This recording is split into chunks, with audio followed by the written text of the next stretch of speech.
Vande Bharat express को लेकर बड़ी खबर। देश के इन 5 रूटों पर चलेंगी नई ट्रेनें, बंगाल को मिल रही एक सौगात। हर भारतीय के गौरव और सपने की ट्रेन वंदे भारत है। ये देश की पहली सेमी हाई स्पीड ट्रेन है।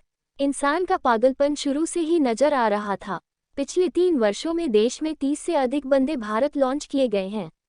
भारत की सपनों की ट्रेन आज अधिकांश प्रमुख शहरों में दौड़ रही है। और अब खबर है, बहुत जल्द ये ट्रेन पूर्वोत्तर राज्यों में भी शुरू की जाएगी। लेकिन इस बार चर्चा का विषय है वंदे भारत ट्रेन। ये ट्रेन भारत की तरह ही उन्नत और आधुनिक होगी, लेकिन सब कुछ आम लोगों के नियंत्रण में होगा, यानी किराया कम होगा। मूल रूप से यह स्लीपर क्लास होगी। इस ट्रेन में कोई एसी कोच नहीं दिया जाएगा। भारत सरकार यह सुविधा मुख्य रूप से आर्थिक रूप से पिछड़े लोगों के लिए उपलब्ध कराना चाहती है। रेलवे सूत्रों के मुताबिक देश के 5 रूटों पर वंदे भारत सामान्य ट्रेनें चलाने का फैसला हो चुका है। हालांकि आधिकारिक तौर पर घोषणा नहीं की गई है, लेकिन इन मार्गों का विकास रेलवे द्वारा किया जा रहा है।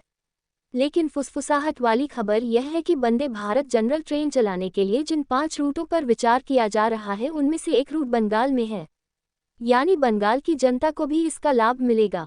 ये 5 मार्ग हैं: पटना नई दिल्ली, हावड़ा नई दिल्ली, हैदराबाद नई दिल्ली, मुंबई नई दिल्ली, एर्नाकुलम गुवाहाटी।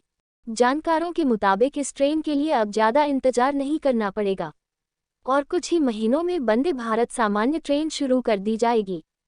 फिलहाल इस ट्रेन को उन रूटों पर उपलब्ध कराने की योजना है जहां यात्रियों का दबाव ज़्यादा है।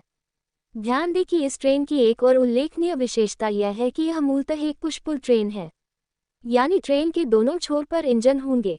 अन्य खासियतों की बात करें तो ये देश की पहली स्लीपर ट्रेन है जिसे इंडिया स्टाइल में बनाया गया है। इस ट्रेन में कुल 22 कोच होंगे, जिनमें 12 स्लीपर और 8 जनरल कोच होंगे। वहीं 2 कोच गेज वैन के लिए रहेंगे। इसके अलावा सुरक्षा सुनिश्चित करने के लिए पूरी ट्रेन में सीसीटीवी कैमरे होंगे। आपको हर सीट पर electronic destination board, mobile charging point और फ्लशिंग सिस्टम वाला टॉयलेट भी मिलेगा।